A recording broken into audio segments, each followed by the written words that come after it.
শহরের বুকে তখন রাত নেমেছে, কিন্তু আজকের রাতটা অন্য দিনের মতো নয়।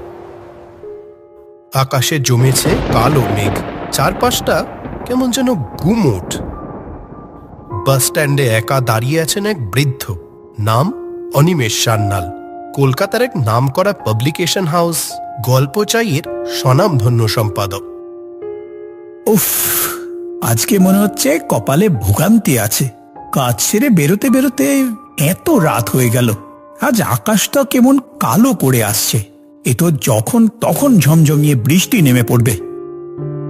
আর কদিন পর থেকেই শুরু বই মেলা। পাবলিকেশন হাউসে এখন চরম ব্যস্ততা চলছে। প্রেসে চলছে শেষ মুহূর্তের কাজ। সেই সব কাজ দেখতে দেখতে আজ এতটাই দেরি হয়ে গেছে যে অনিমেষবাবুর সময়ে আজ কোনো খেয়ালই ছিল না। যখন তিনি দেখলেন রাত 9:30 বাজে, তখন তার হুঁশ ফিরল। বাস স্ট্যান্ডে আসতেই আধ ঘন্টা সময় কাবার। অন্যান্য দিন সন্ধ্যে 6:30 থেকে 7টার মধ্যেই তিনি বাড়ির দিকে রওনা দেন।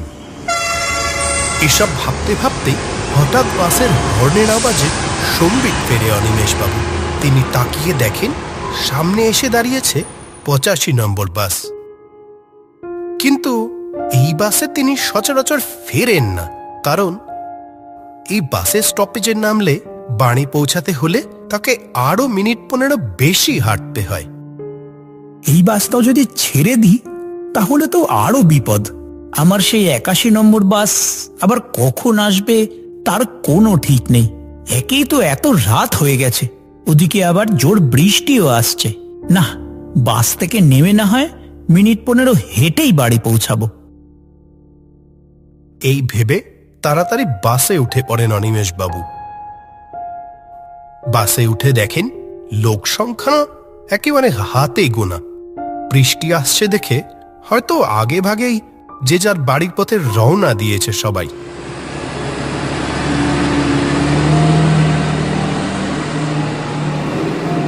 বাসের একেবারে পিছন দিকে গিয়ে একটা ফাঁকা সিটে বসলেন অনিমেষবাবু। হঠাৎ তার মনে হলো এত রাত হচ্ছে, বাড়িতে হয়তো সবাই চিন্তা করছে। পকেট থেকে মোবাইলটা বের করে বাড়িতে ফোন লাগালেন তিনি। The number you are trying to call is currently not reachable. Please try again later. উফ, এই তো হচ্ছে মোবাইলের অবস্থা। যখন সবচেয়ে বেশি দরকার তখনই নট রিচেবল। এই সময় বাসে তো নতুন মনে হচ্ছে। হঠাৎ পাশ থেকে ভেসে আসা গলার আওয়াজে চমকে উঠলেন অনিমেষবাবু। তাকিয়ে দেখলেন বছর 30-এর এক লোক হাসি মুখে তারই দিকে তাকিয়ে আছে। লোকটিকে দেখেই অনিমেষবাবুর মনে কেমন যেন একটা ভালো লাগা কাজ করলো। হ্যাঁ, তা বলতে পারেন। তা ভাইটির নাম কি, কি করা হয়? আমার নাম বাদল, বাদল সেন। আমি পেশায় একজন লেখক। ও আচ্ছা, আপনি লেখক। এখনো পর্যন্ত কোন কোন পত্রিকাতে লিখেছেন? কটা বই বেরিয়েছে আপনার? এই 2-3টি পত্রিকাতে লেখা বেরিয়েছে। অনেক পাবলিকেশন হাউসের সাথে কথা হয়েছিল, কিন্তু আমার মতো কোনো নতুন লেখকের বই বের করতে সবাই 10 বার ভাবে। আপনি লেখক হওয়া ছাড়া অন্য কোনো কাজের চেষ্টা করেননি? আমি এমএসসি পাশ করেছি ঠিকই, কিন্তু আসলে গল্প আমার মনকে এমন আষ্টে পিষ্টে জড়িয়ে রেখেছে যে অন্য কোনো কাজ করলেও সেটাতে ভালোবেসে করতে পারবো না, তাই আর সে পথে যাইনি। অনিমেষবাবু এক দৃষ্টে বাদলের দিকে চেয়ে থাকেন। তার মনে হয় যে লোকটা লেখাকে এত ভালোবাসে, নিশ্চয়ই তার লেখার মধ্যে বিশেষ কিছু একটা থাকবে। তোমার বাবা মা তোমাকে চাকরির বিষয়ে কিছু বলেন না? মা আমার অনেক বছর আগেই মারা গেছে। বাবা আমার সাথেই থাকতো, কিন্তু এই লেখালেখি করে তো সেইভাবে উপার্জন হয় না। তাই বাবা এখন আমার দাদার সাথে শিলিগুড়িতে থাকে। দাদা সরকারি চাকরি করে। বাবা আমার সাথে থাকতে চাইলেও আমি না করেছি। একটা আনকোড়া লেখকের সাথে থাকলে হয়তো বেশিরভাগ দিনই না খেয়েই কাটিয়ে দিতে হবে ওদের। কথাগুলো বলতে বলতে বাদল চোখের জল মোছে। ব্যাপারটা অনিমেষবাবুর চোখ এড়ায় না। বাদলের কথা শুনে তার মনটা বেশ খারাপ হয়ে যায়। কথায় কথায় কখন যে বাদল তার কাছে আপনি থেকে তুমি হয়ে গেছে তিনি খেয়ালই করেননি। বাদল, তুমি তোমার কিছু লেখা নিয়ে আমার দপ্তরে একদিন এসো, বুঝলে? তোমার লেখা যদি আমার ভালো লাগে তাহলে আমি অবশ্যই তার মান রাখব। আমার মতো নতুন লেখকের জন্য এবার কি জায়গা থাকবে? এবারও জায়গা থাকবে? তোমার কথাটা ঠিক বুঝলাম না তো।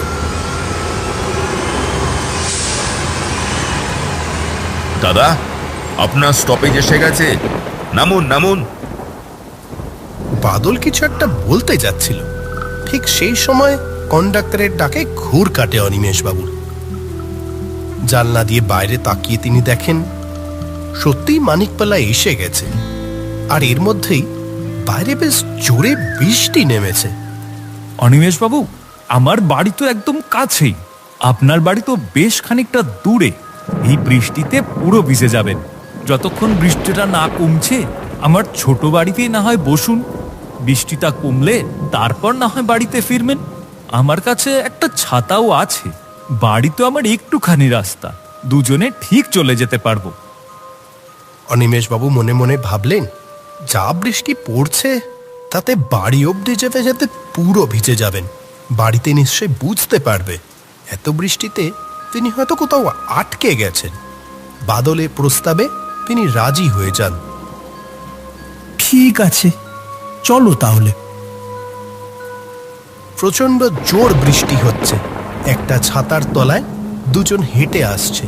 বাদল বলেছিল ওর বাড়ি আর মাত্র মিনিট তিনেকের হাঁটা পথ, কিন্তু হঠাৎ অনিমেষবাবুর মনে একটা খটকা লাগে। তার বাড়ি যে এখান থেকে অনেকটা দূরে তা তো তিনি বাদলকে বলেননি, তাহলে এই লোকটা জানলো কি করে? পরক্ষণেই তিনি ভাবেন, কি জানি, হয়তো কথার ফাঁকে কখনো বলে ফেলেছিলাম, এখন নিজেরই মনে নেই। আরো বেশ খানিকক্ষণ হেঁটে তারা এসে পৌঁছালো বাদলের বাড়ি। বাদলের আর্থিক অবস্থা যে মোটেই ভালো নয় তা তার বাড়ির জরাজীর্ণ চেহারা দেখেই বুঝতে পারলেন অনিমেষবাবু। কেমন যেন একটা ভুতুড়ে পরিবেশ বাড়িটার চারদিকে। আসুন অনিমেষবাবু, এসে গেছি আমরা, চলুন ভিতরে চলুন, এইখানে একটু বসুন,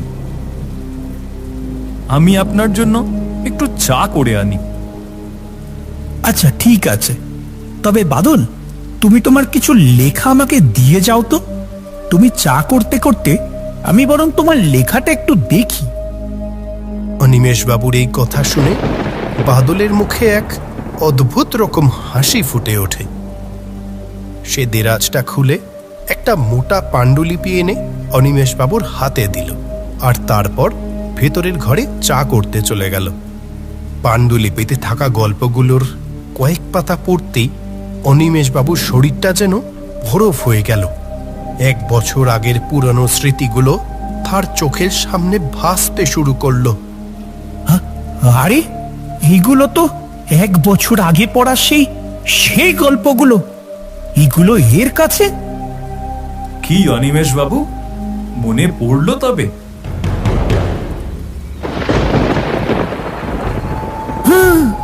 কে কে তুমি?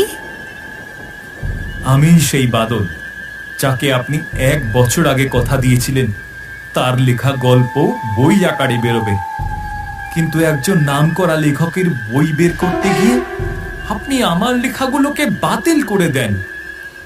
তুমি সেই সেদিনের বাদল? হ্যাঁ, আমি খুব মন দিয়ে ভালোবেসে গল্পগুলো লিখেছিলাম। আমার লেখা গল্পগুলো আপনার পছন্দ হলেও ওই নামকরা লেখকের মন রাখতে, নিজের সংস্থার বাজার ধরে রাখতে বারবার আপনি আমার মতো নতুন লেখকের আশা নিয়ে ছেলে খেলা করেছিলেন। বুঝতেই তো পারছো বাদল, আমার কাছে আর উপায় নেই। তবে সুযোগ হলেই তোমার লেখাগুলো আমি বই আকারে নিশ্চয়ই বের করব। এই নিয়ে আর কতবার ঘুরবো অনিমেষবাবু? আমার বাড়ির অবস্থা ভালো নয়, হাতে একদম টাকা পয়সা নেই। আপনি দয়া করে এইবার কিছু একটা করুন অনিমেষ বাবু। আজ তুমি এসো, এখন আমার আর কিছুই করার নেই। পরের বার অবশ্যই চেষ্টা করব। বারবার আপনার সেই মিথ্যে আশ্বাস আমার মন ভেঙে দেয় অনিমেষ বাবু। আপনার দপ্তর থেকে চূড়ান্ত আশাহত হয়ে ফিরছিলাম আমি।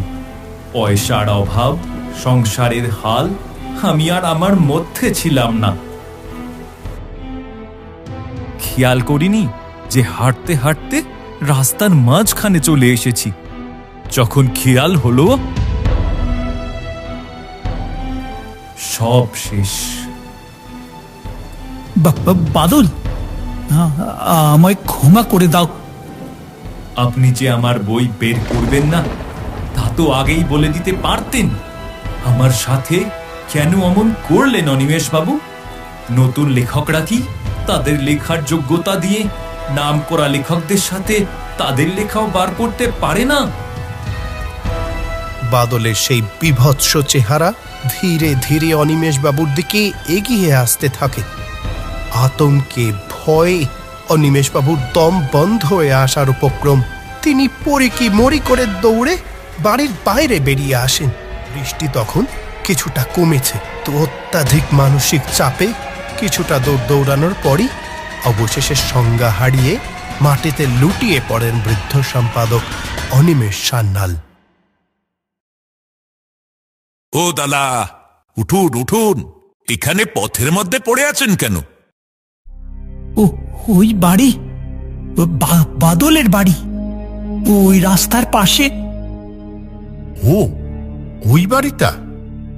হ্যাঁ, ওই বাড়িতে বাদল নামের একটা লোক তার বাবার সাথে থাকতো বটে, কিন্তু এই 1 বছর আগে বাদল একটা বাস অ্যাক্সিডেন্টে মারা গেল। তো তারপর তো ওর বাবাও এখান থেকে চলে যায়। তবে বাড়িটাতে এখনো নাকি রাতে মাঝে মাঝেই আলো জ্বলতে দেখা যায়। লোকে বলে ওই বাড়ি ভূতের বাড়ি। ওইদিকে রাতে তো কেউ ভুলেও আসে না। আপনার ভাগ্য ভালো যে আপনি বেঁচে ফিরেছেন। ওই লোকগুলোর কথা শুনে অনিমেষ বাবুর শরীর দিয়ে একটা শীতল স্রোত বয়ে গেল। হঠাৎ তার নজর গেল মাটিতে। সেখানে পড়ে রয়েছে বাদলের সেই পাণ্ডুলিপিটা। আর কোনো কথা না বাড়িয়ে অনিমেষ বাবু পাণ্ডুলিপিটা নিয়ে নিজের বাড়িতে ফিরে আসেন। বাড়িতে শুধু এইটুকু জানান যে গতকাল রাতে প্রবল বৃষ্টির কারণে তিনি কোনো এক বন্ধুর বাড়িতে আটকে পড়েছিলেন। সেই বছরই অনিমেষ বাবু বাদলের লেখা সেসব গল্পগুলোকে একক বই আকারে প্রকাশ করেন। সেই বছর সেই বইটি বেস্ট সেলার বইতে পরিণত হয়। বইটি বিক্রি করে যে টাকা পাওয়া যায়, সেই টাকা নিয়ে বাদলের পাড়ার লোকজনের কাছ থেকে ঠিকানা জোগাড় করে সোজা শিলিগুড়ি গিয়ে বাদলের বাবার হাতে তুলে দিয়ে আসেন অনিমেষ বাবু। আমাকে ক্ষমা করে দেবেন দাদা। আপনার ছেলে সত্যি একজন অনেক বড় মাপের লেখক ছিল। আমরাই তার প্রতিভার উপযুক্ত মূল্য দিতে পারিনি। আমাকে ক্ষমা করে দেবেন। প্রতিভা কখনো অন্ধকারে চাপা থাকে না, তবে কখনো কখনো সেই প্রতিভাকে আলোয় আনতে বড় বেশি মূল্য চোকাতে হয়।